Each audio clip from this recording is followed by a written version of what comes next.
Salut les amis, aujourd'hui j'ai envie de vous parler d'un truc qui me tient vraiment à cœur. Pas juste un sujet théologique ou doctrinal, mais quelque chose de très personnel et fort. Ça concerne le baptême du Saint-Esprit. C'est quoi?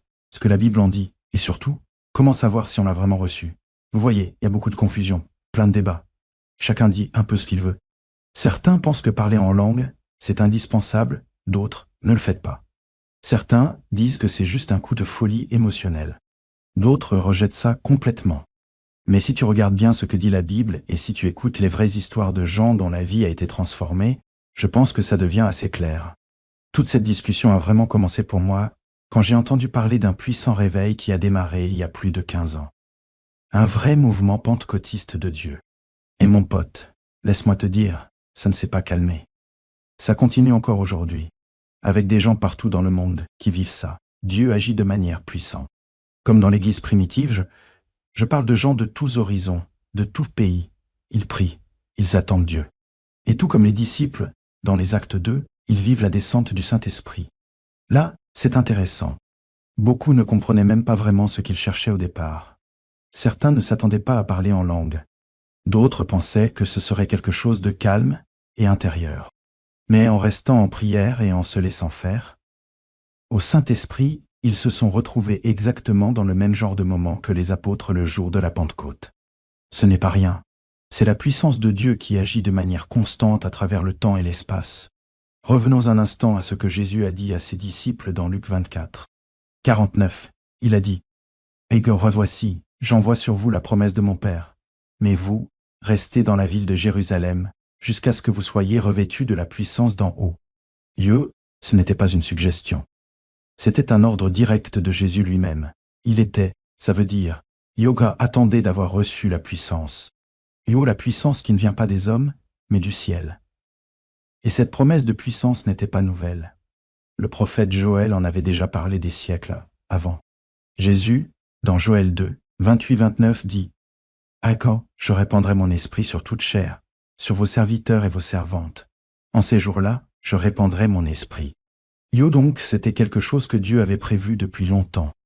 Une effusion spirituelle, un flot divin, pas seulement pour les apôtres ou les prophètes, mais pour tous ceux qui ont cru. Mais même avec toutes ces écritures, il y a encore beaucoup de confusion dans l'Église aujourd'hui. Beaucoup de croyants sincères ne savent pas vraiment ce que ça veut dire de recevoir le Saint-Esprit. Et c'est exactement où j'en étais aussi. Honnêtement, il fallait que ce soit quelque chose de concret et de tangible pour me convaincre. Je ne voulais pas de battage. Je ne voulais pas d'émotion juste pour l'émotion. J'étais convaincu, sûr à 100%, que j'avais déjà reçu le Saint-Esprit. J'avais senti Dieu agir dans ma vie. J'avais vécu ça, rempli de joie. J'avais vu sa puissance, et je me suis dit que c'était sûrement ça. Mais ensuite, j'ai entendu parler d'un réveil à Sunderland, en Angleterre. Les gens disaient que Dieu déversait son esprit d'une nouvelle manière. Que des personnes parlaient en langue, comme dans les actes 2. Là, j'ai été curieux. Je voulais voir par moi-même. J'ai fait mes valises et je suis parti à Sunderland. Je suis allé aux réunions. Et pour être honnête, j'étais un peu perturbateur. Je veux dire vraiment, je remettais tout en question. Je défiais les gens. J'ai causé tellement de remue-ménage que les gens auraient sûrement préféré que je ne pointe jamais. Mais mon cœur avait faim. Je voulais pas faire ma difficile. J'étais désespéré. Je voulais tout ce que Dieu avait pour moi. Je suis venu en m'attendant à parler en langue. C'était ce qu'on disait, que ceux qui étaient baptisés du Saint-Esprit parlaient en langue. Mais j'ai pas vraiment entendu grand-chose quand je suis arrivé. Je venais tout juste de Bradford où le feu de Dieu tombait fort. Les gens étaient sous l'onction, complètement plongés dans l'esprit. Du coup, à côté, Sunderland semblait calme. Je me suis dit, je suis venu pour parler en langue. Alors, où sont ces langues? J'ai commencé à demander aux gens. Ils m'ont dit que quand tu es baptisé du Saint-Esprit, tu vas parler en langue. Et moi je me suis dit, gars, attends. La présence de Dieu m'était déjà tombée dessus avant. J'ai senti ma langue se délier. J'ai prêché comme jamais. C'est sûrement la même chose. Mais ils m'ont dit, ouais, non, ce n'est pas ça. Alors j'ai insisté. Gars, mais c'est quoi alors? Ils m'ont encore répété. C'est le baptême du Saint-Esprit, avec la preuve qu'on parle en langue. Et je me suis dit, j'ai déjà l'Esprit Saint. Personne ne me fera changer d'avis. Alors je suis resté ferme sur mes positions, et eux aussi. C'était un face-à-face, eux contre moi. Un frère s'est levé et a partagé son témoignage. J'étais là depuis 3 semaines, puis le Seigneur m'a baptisé du Saint-Esprit, et j'ai commencé à parler en langue. Je me suis dit, Gabo, alors fais-nous entendre ça. Yo, mais il n'a pas pu parler en langue sur commande. Ça m'a encore plus embrouillé. Je pensais que, si c'était vrai, ça marcherait à n'importe quel moment, non? Mais moi, je comprenais pas la différence entre le don des langues dont on parle dans 1 Corinthiens 12 et le signe initial du baptême du Saint-Esprit qu'on voit dans Acte 2. Tu vois, le don des langues, c'est différent. C'est un don spirituel donné pour le ministère, et tout le monde ne l'a pas. Mais les langues qui arrivent quand tu es baptisé dans l'Esprit, c'est le premier signe, la preuve que t'es rempli. À ce moment-là, je pigeais pas la différence. Du coup, je demandais sans arrêt aux gens d'eux, prouve-le en parlant en langue, sans réaliser qu'ils avaient reçu le baptême, mais pas le don spécifique. Pourtant, même dans ma confusion et ma résistance, Dieu travaillait en moi. Je devenais de plus en plus désespéré et je n'oublierai jamais ce qui s'est passé le dernier jour avant de devoir quitter Sunderland. J'étais censé partir à 16 heures ce jour-là. Ce matin-là, je suis allé au presbytère et je me suis retrouvé dans la bibliothèque avec Madame Body, une femme un peu étrange qui avait fait partie du mouvement là-bas.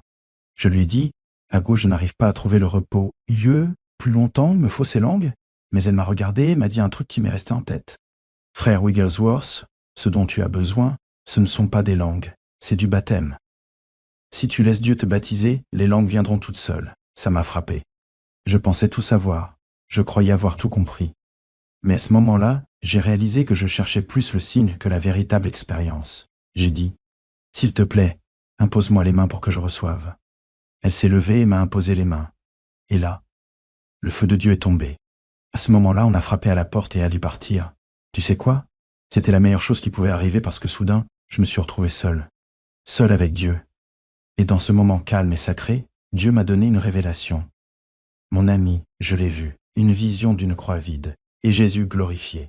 Oh, merci Dieu. La croix est vide. Jésus n'est plus sur la croix. Il a fini son œuvre, a pris la malédiction, et est ressuscité. La Bible dit, Gowa maudit est quiconque est pendu au bois. Et Jésus a porté ça, maudit pour qu'on n'ait pas à le faire. Et maintenant, il est glorifié, assis à la droite du Père. En regardant cette vision, quelque chose de plus profond s'est passé. C'était comme si Dieu me purifiait de l'intérieur. J'entendais presque un cri venu du plus profond de moi, une voix pure comme quelqu'un qui hurle de l'intérieur. Yaga pur, pur, pur, pur. Yo, et quand j'ai commencé à le dire à voix haute, j'ai réalisé que je ne parlais plus anglais. Je parlais en langue étrangère. Mon cœur débordait de joie. Une joie comme je n'en avais jamais connue auparavant. Je voulais me fermer, mais ma langue a juste cédé. J'ai commencé à prier en langue, guidé par l'esprit. Ce n'était pas sauvage ni chaotique. C'était paisible. C'était beau, comme quand Jésus a calmé la tempête en disant « Yo, paix, taisez-vous ». Yo, c'est exactement ce que j'ai ressenti. Une paix totale. Et en même temps, une joie profonde et écrasante, un genre de joie que je n'avais jamais connu avant. Mais ce moment n'était pas la fin, c'était juste le début. Cette expérience avec le Saint-Esprit a ouvert tout un nouveau monde, la dimension de la vie et du ministère pour moi. Mon ami, tu n'atteins jamais la fin du Saint-Esprit. Il est éternel. Il va marcher avec toi, te guider, te remplir et te révéler Jésus toute ta vie. Et même quand on arrivera au ciel, on sera toujours conscient de sa présence glorieuse. Donc là, j'étais là, submergé, rempli, complètement immergé dans la présence de Dieu. Et mon ami, je te dis, ce qui m'est arrivé dans cette pièce n'était pas une foi de seconde main ou une théorie. C'était réel. J'avais reçu la preuve biblique. C'est le même signe qui est apparu dans l'Église primitive quand le Saint-Esprit est descendu. J'ai parlé en langue, comme l'Esprit me donnait de m'exprimer. Maintenant, laisse-moi t'expliquer un truc important. Ce n'était pas juste une question d'émotion ou d'être emporté par le moment. C'était le vrai baptême biblique du Saint-Esprit. Et ça compte, parce qu'il y a une différence entre être oint et être baptisé. Jusqu'à ce jour-là, je connaissais l'onction de Dieu.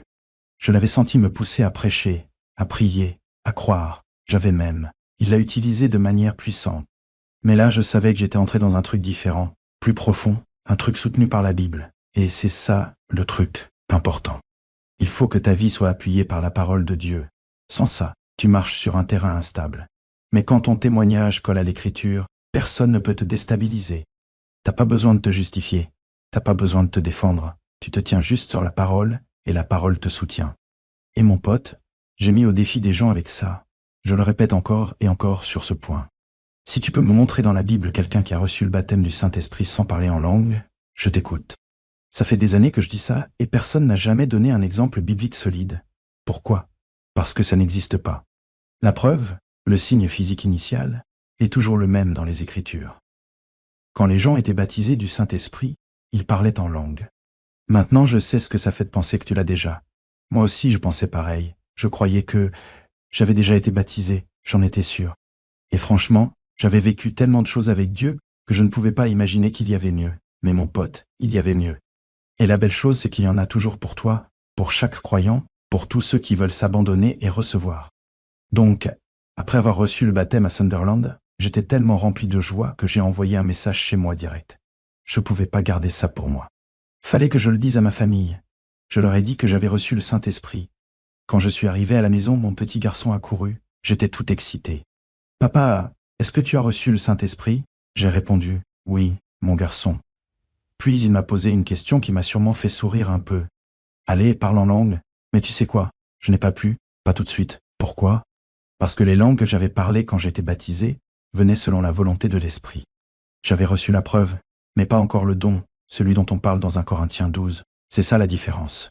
Tu vois, dans Actes 2, 24, quand les disciples ont été remplis, ils parlaient en langue comme l'Esprit leur donnait de s'exprimer. C'était spontané.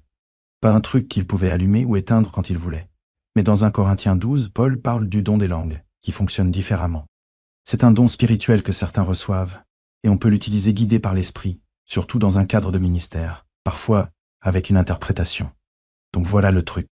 À ce moment-là, j'avais reçu le baptême avec le signe de parler en langue, mais pas le don des langues pour un ministère continu. L'usage viendrait plus tard. Et quand ça a été le cas, j'ai pu parler en langue plus librement. Mais toujours, c'était seulement quand le Saint-Esprit me poussait à le faire. Je refusais de le faire autrement que par l'Esprit. C'est quelque chose de sacré. On ne doit jamais traiter les dons de Dieu comme un truc banal ou automatique. Ils sont simples. Et voilà ce que j'ai compris avec le temps. Ce n'est pas à propos du don, c'est à propos de celui qui le donne. Quand tu reçois le baptême du Saint-Esprit, tu reçois celui qui donne tous les dons. Tu reçois lui, l'Esprit lui-même. Et à partir de ce moment-là, il peut te guider vers n'importe quel don quand il veut. Mais la première preuve, la preuve que le baptême a eu lieu, c'est le parler en langue. Allez, on creuse un peu plus. Toi et moi, c'est bien que dans les affaires juridiques, dans n'importe quelle salle d'audience, le témoignage de 2 témoins suffit pour trancher un dossier, non? Non. Tu amènes 2 témoins clairs et solides, et ça suffit pour que le juge prenne une décision. Eh bien, devine quoi? Dieu nous a donné non pas 2, mais 3 témoins dans les Écritures pour montrer à quoi ressemble la preuve du baptême du Saint-Esprit. Regardons la première. Acte 2. 4. C'est la plus connue, celle que la plupart d'entre nous connaissent bien. Ça dit « Oui, et ils furent tous remplis du Saint-Esprit, et se mirent à parler en d'autres langues, selon que l'Esprit leur donnait de s'exprimer. » Yo, c'était le modèle original, la toute première fois que l'Esprit a été répandu sur l'Église. Maintenant, souviens-toi de ce que Pierre a dit à propos de ce moment dans Acte 21. 16. Quand les gens étaient perplexes en voyant ça, il s'est levé et a dit « Iogasae ». C'est ce que le prophète Joël avait annoncé. En d'autres termes, cette expérience d'être rempli et de parler en langue était l'accomplissement de la promesse de Dieu. C'était ce que Dieu avait dit qui arriverait. Alors si c'est ce qu'ils ont reçu le jour de la Pentecôte, et si Pierre l'a confirmé avec les Écritures, pourquoi attendrions-nous quelque chose de différent aujourd'hui? Dieu n'a pas changé. Il veut toujours baptiser son peuple selon ce même modèle. Maintenant, voici le deuxième témoignage. Acte 10, chez Corneille, c'est une de mes histoires préférées. Cornélius n'était pas juif, c'était un gentil, mais il était sincère, il aimait Dieu, il priait, et Dieu répondait. Il a envoyé un ange pour dire à Cornélius d'envoyer chercher Pierre, et Pierre est venu et a prêché l'évangile à lui et à toute sa maison. Maintenant, écoute ce qui s'est passé pendant que Pierre parlait encore. Acte 10, 44-46 dit « Oui, pendant que Pierre prononçait encore ces paroles, le Saint-Esprit descendit sur tous ceux qui écoutaient la parole, car il les entendait parler en langue et glorifier Dieu. Et voilà, c'est comme ça que les Juifs, ceux qui étaient avec Pierre savaient que les païens avaient reçu le Saint-Esprit. Ce n'était pas parce qu'ils avaient l'air joyeux ou qu'ils ressentaient la paix, c'était parce qu'ils parlaient en langue et louaient Dieu. C'était le signe indéniable, mon pote. C'est une image tellement puissante. Dieu montrait qu'il ne fait aucune différence entre les gens, que ce soit juifs ou païens. Le baptême de l'Esprit, c'est pour tout le monde. Et la preuve, c'est la même. Il parlait en langue. Maintenant, regardons le troisième témoin. Acte 19. Paul a rencontré des gens, des disciples à Éphèse qui avaient cru, mais n'avaient pas encore reçu le Saint-Esprit. Alors Paul posa les mains sur eux, et la Bible dit que le Saint-Esprit vint sur eux, ils parlèrent en langue et prophétisèrent. Acte 19. 6. 3 fois différentes. 3 groupes différents.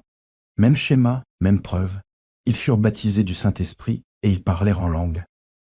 Maintenant, soyez clairs. Je ne dis pas qu'on doit adorer les langues. Pas du tout. Je n'exalte pas les langues. J'exalte Jésus, celui qui envoie le Saint-Esprit. Mais je le fais. Reconnais que la Bible dit que les langues sont la preuve initiale d'avoir reçu le baptême. Et parlons un peu de l'utilité des langues, parce que je pense que ça va t'encourager. Dans 1 Corinthiens 14, 2, Paul dit quelque chose de beau. Celui qui parle en langue ne parle pas aux hommes, mais à Dieu, car personne ne le comprend. Mais en esprit, il parle des mystères. Quel don incroyable! Quand tu pries en langue, tu ne fais pas juste du bruit. Tu parles des mystères à Dieu. C'est un esprit rempli du Saint-Esprit qui parle directement au Père dans une langue céleste. Et le verset 4 ajoute quelque chose d'encore plus puissant. Celui qui parle en langues inconnues s'édifie lui-même. Mon ami, ce mot édifie veut dire se construire, comme recharger une batterie. Quand tu pries en langue, tu te renforces spirituellement, tu te construis intérieurement. C'est pas incroyable? Et voici la belle invitation, c'est ton héritage. Si tu as cru en Jésus, si tu l'as reçu comme Seigneur, alors le baptême du Saint-Esprit est pour toi. Ne te contente pas de moins. Ne laisse pas la tradition ou la peur te freiner. Entre pleinement dans ce que Dieu a promis, parce que voilà la vérité. Tu feras en 1 an, rempli à fond du Saint-Esprit, plus que ce que tu pourrais faire en 50 ans sans lui. Ce n'est pas juste une belle phrase, c'est la réalité. Quand le Saint-Esprit prend complètement possession de ta vie, tout change. La puissance circule, le ministère porte du fruit, la prière devient vivante. Ta relation avec Dieu aussi, ça s'approfondit. Alors mon pote, voilà ce que je veux que tu gardes en tête coûte que coûte. Dieu veut que tu aies ça. Le baptême du Saint-Esprit, ce n'est pas réservé à une poignée de privilégiés ou seulement aux pasteurs et aux missionnaires. Non, c'est pour tous les croyants. C'est une partie de ton héritage en Christ. Tu vois, quand tu es né de nouveau, l'Esprit de Dieu vient habiter en toi. Mais, quand tu es baptisé du Saint-Esprit, l'Esprit vient sur toi pour te revêtir d'un pouvoir venu d'en haut, comme Jésus l'a dit dans Luc 24, 49. Ce pouvoir vous équipe pour témoigner, pour servir, pour prier, pour agir par les dons spirituels, et pour mener une vie qui rend vraiment gloire à Dieu. Et c'est quoi le signe clair et indéniable que ce baptême a eu lieu? Parler en langue? Soyons francs. Ce sujet rend encore certains mal à l'aise. Certains disent, ce n'est pas juste de l'émotion, d'autres demandent, ce n'est pas juste du charabia, mais les Écritures sont claires, ce n'est pas du charabia, et ce n'est pas ça, c'est de l'enthousiasme émotionnel. C'est une langue surnaturelle donnée par le Saint-Esprit, et quand ça arrive, tu sais que ça ne vient pas de toi, tu sais que c'est Dieu. Mais tu te demandes peut-être, si je suis rempli, pourquoi je ne ressens pas toujours? Pourquoi je ne peux pas parler en langue à n'importe quel moment? C'est une super question. Souviens-toi de ce que j'ai raconté plus tôt, quand j'ai été baptisé à Sunderland. J'ai parlé en langue quand l'Esprit m'a donné de m'exprimer. Mais je n'avais pas le don des langues, celui décrit dans 1 Corinthiens 12. À ce moment-là, j'avais la preuve, mais pas le don. Ce n'est que plus tard, en continuant à me laisser guider par l'Esprit et en aidant les autres à recevoir le baptême, que le Seigneur m'a donné le don des langues. À partir de là, je pouvais parler en langue plus souvent, mais toujours seulement quand le Saint-Esprit me guidait. Je n'ai jamais voulu utiliser ce don pour impressionner. Et je ne veux toujours pas. Ces choses sont sacrées. Ce n'est pas un spectacle ou une démonstration. C'est pour l'édification et la communion avec Dieu. Laissez-moi vous dire quelque chose, directement de mon cœur. Ne cherche pas à copier l'expérience de quelqu'un d'autre. Ne force rien et ne laisse ni la pression ni l'orgueil te freiner. Tu vas te reposer. Ouvre ton cœur pleinement à Jésus et au Saint-Esprit, et c'est lui qui fera le boulot. Quand tu te rends complètement. Pas juste en voulant parler en langue, mais en cherchant vraiment Dieu. Les langues viendront. Le feu descendra. Et tu ne seras plus jamais le même. C'est ce qui m'est arrivé. Je ne cherchais pas juste une expérience, je cherchais Dieu. Et par sa grâce, il m'a rencontré, il m'a baptisé, il m'a rempli. Et il a changé ma vie pour toujours. Et écoute, à partir de ce moment-là, les choses ont commencé à bouger. Ma façon de prêcher a changé. Mes prières sont devenues plus profondes. Mon amour pour les Écritures s'est renforcé. Ma soif de sauver des âmes a grandi. Le Saint-Esprit ne m'a pas juste donné un signe. Il m'a offert une toute nouvelle manière de vivre en Christ. Et il veut faire pareil pour toi. Mais laisse-moi répéter parce que c'est important. Je ne glorifie pas le parler en langue. Jamais. Je glorifie, j'exalte celui qui donne. Pas le don. Voilà, c'est Jésus qui envoie le Saint-Esprit. C'est Jésus qui baptise par le feu. C'est Jésus qui rend tout ça possible. Et c'est Jésus qu'on doit glorifier avec nos vies. Mais on ne doit pas non plus fermer les yeux sur les faits. Parler en langue, ce n'est pas tout, mais ça compte. C'est le premier signe physique que le baptême a eu lieu. On retrouve ça dans tous les récits bibliques du baptême du Saint-Esprit. Ce schéma, ça a de l'importance. Et je le répète, je n'ai jamais rencontré quelqu'un qui puisse me montrer dans la Bible un autre signe. Ça fait des années que ce défi est lancé, et personne n'a encore répondu. Maintenant certains disent « Ego, mais est-ce que je peux juste être rempli tranquillement ? Dieu ne pourrait pas faire ça à sa manière, sans parler en langue. » Yo, écoute, Dieu est souverain. Oui, mais il reste fidèle à sa parole. Il ne se contredit pas. Et s'il a choisi de donner le parler en langue comme signe dans Acte 2, Acte 10 et Acte 19, pourquoi on s'attendrait à ce qu'il change? En fait, la vérité, c'est qu'il n'a pas changé. Et c'est une bonne nouvelle pour toi. Ça veut dire que tu peux recevoir le même baptême avec la même preuve, et marche dans la même puissance que ses premiers croyants. Dieu n'a pas réservé ça qu'au premier siècle. C'est pour aujourd'hui, c'est pour maintenant, c'est pour toi. Avant de finir, je veux juste prendre un instant pour revenir sur un passage souvent oublié, mais super puissant. Ça se trouve dans 1 Corinthiens 14, 2. Je vais te le relire. « Ega, celui qui parle en langue ne parle pas aux hommes, mais à Dieu, car personne ne le comprend. Pourtant c'est en esprit qu'il parle. » Des mystères. C'est pas incroyable ça? Quand tu pries en langue, tu parles pas aux gens, tu parles directement à Dieu. Tu pries dans l'esprit. Tu dis des mystères, des trucs que ta tête peut pas comprendre, mais que ton esprit capte. Et le verset 4 ajoute cette belle vérité. Celui qui parle en langue s'édifie lui-même. C'est super important ça. Prier en langue te fortifie. Ça renforce ton homme intérieur. Ça t'édifie d'une façon qu'aucune langue naturelle pourrait jamais faire.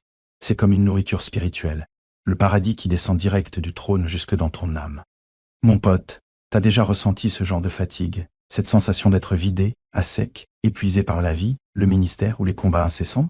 Alors, t'as besoin de refaire une santé. Et un des meilleurs moyens, c'est par l'esprit, en priant en langue. C'est pas une question de faire du bruit ou du cinéma. C'est une vraie connexion, profonde, avec le cœur de Dieu. Laisse-moi te dire un truc, n'aie pas peur de ce don. Laisse pas les galères du passé ou des enseignements bizarres te repousser. Viens Allah, c'est clair. Viens Jésus, laisse-le te baptiser dans le Saint-Esprit et le feu. Laisse-le te remplir de puissance, laisse-le te donner sa langue céleste, et laisse ta vie changer pour toujours, parce que voilà la vérité. Tu feras plus en 1 an, pleinement rempli et rempli de l'Esprit Saint, que ce que tu pourrais faire en 50 ans, sans lui. Ce n'est pas juste mon expérience, c'est le témoignage de tous les croyants remplis d'esprit que j'ai jamais rencontrés. Ce n'est pas du blabla. Ce n'est pas une question de dénomination. Il s'agit de marcher dans la plénitude de ce que Dieu a promis. C'est entrer dans la puissance de la Pentecôte, pas comme un truc du passé, mais comme une réalité bien vivante. Alors, on fait quoi maintenant? C'est simple. Demande, cherche, laisse-toi faire. Viens vers Jésus avec un cœur affamé. Oublie toutes tes idées toutes faites. Dis, Écoutez Seigneur, je veux tout ce que tu as pour moi. Remplis-moi du Saint-Esprit, baptise-moi, que le feu descende, que je parle en langue comme ton esprit me le donne. Je ne veux pas le don sans celui qui le donne. Et je ne veux pas Dieu, ne te retiens pas de tenir ta promesse. Je veux tout, et je le veux pour ta gloire. Et mon ami y répondra. Il est plus prêt à donner le Saint-Esprit que toi à le demander. Il se réjouit de remplir ses enfants. Il brûle de vouloir se déverser dans ta vie. N'attends pas. Ne te retiens pas. Que ce soit aujourd'hui le jour où tu dis oui à tout ce que Dieu a pour toi.